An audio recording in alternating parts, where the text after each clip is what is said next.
Islam. Peace. This is Sunniyata Amin El here in Jacksonville, Florida. Getting ready to take you on a brief tour of our urban agriculture project here that was born from the Summit of the Moors back in January.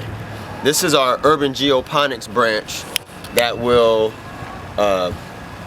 be in a position to feed communities, and it will be a project that will take it around the country to duplicate in other Moorish towns, other cities across the country that have significant Moorish populations, and we'll continue to build upon this base of being able to feed and provide jobs for people. Here we're located inside our hoop house, recently constructed this past weekend, ranging from 20 by 50 feet. There's a 20 by 50 foot hoop house that will house an aquaponics system. As described before, aquaponics is a closed loop symbiotic relationship between fish, a freshwater fish species such as tilapia, and vegetables, where the fish waste will provide fertilizer for the produce to grow. So inside of this hoop house, we're looking to grow approximately 2,000 pounds of food, which is a ton, every few months. And from that food, we'll be able to feed hundreds of people. We'll be able to generate produce sales ranging anywhere from 100,000 to 150,000 annually per year. That's the expectation. Those are expected revenues per year, and to increase exponentially every year after that. So here in the hoop house, we have somewhat of a brief layout of what our aquaponics system will be. In this space down here, we'll have fish tanks. These fish tanks will hold approximately 200 to 300 fish, providing fertilizer for tons of growing space for our produce. We'll be growing high-end leafy green vegetables, your leafy greens such as collard greens, chard, kale, spinach, things of that nature that can generate a pretty decent amount of revenue, especially when you're selling to restaurants and grocery stores and things of that nature. Here, on this particular part of the plot, we'll have traditional raised garden beds. These garden beds will most likely be growing your seasonal crops, such as we're moving into the spring and summer season, so we'll be growing tomatoes, bell peppers, eggplant, okra, squash, maybe a few melons, things of that nature. So here we have two 40-foot beds, 40 by 40, 40 foot by 4 feet, and we're going to be adding one more bed over here on this side. That'll give us a total of 3 beds, and as you saw right behind me, we had a total of 4 more beds going down. These beds will be about 3 by 9 feet.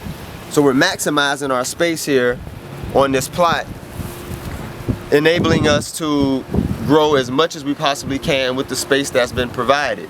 And we'll also be growing vertically as well. If you look here, along these posts, our idea is to have pallet gardens. So we'll be posting up pallets along this wall the whole way, growing vertically. So we'll be able to take it up about as high as the post to maximize that space as well. So we have minimal walking space, being able to water and harvest, but also growing vertically, giving us the opportunity to use as much space as we possibly can, minimizing the space wasted. So here we have traditional beds, and right behind again we have the skeleton for the hoop house that will house the aquaponics system, as well as traditional produce growing inside, as well as the crops growing from the fish waste coming out of the aquaponics system. So basically this is our urban ag component of the Moors Equity Group, the Urban-GeoPonics, and we're looking to have a full-scale urban agricultural setup here when we're done, having everything from raised beds to aquaponics to chickens, eggs, composting, everything you can think of in terms of an urban agricultural setup, we're going to have here. Thank you, and we hope to have everyone participate in the near future. Peace. Islam family, Diallo, Sekou here. We're out here, it's like 45 degrees out here on a Sunday, just wrapping up our weekend project. But what's important, what we want the family to know is, where we're located is in the heart of the city.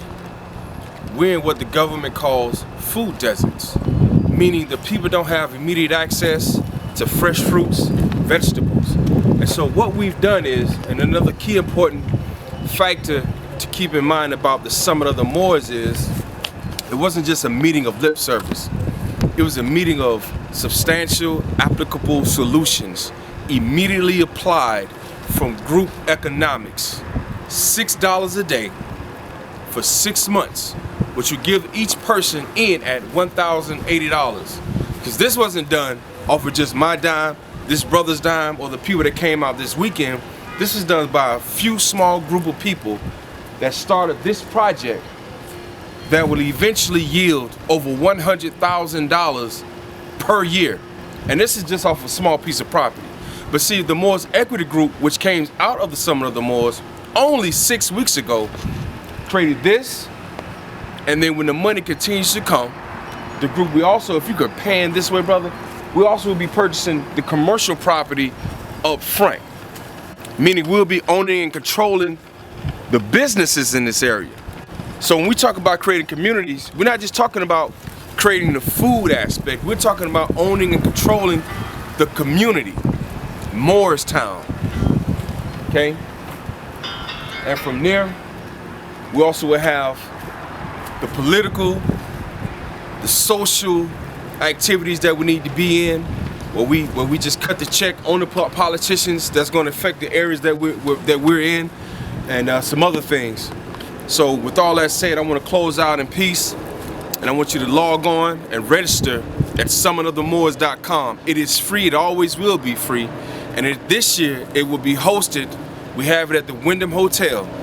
So we're going to step it up a bit, and we're going to keep it stepped up, and we're going to make it hard for those people that all they want to do is talk, follow behind those that want to do and build for a nation, build for a government, and remain industrious. We're talking about creating wealth for our children. This is it. August 16th through the 18th, Summit of the Moors. Peace.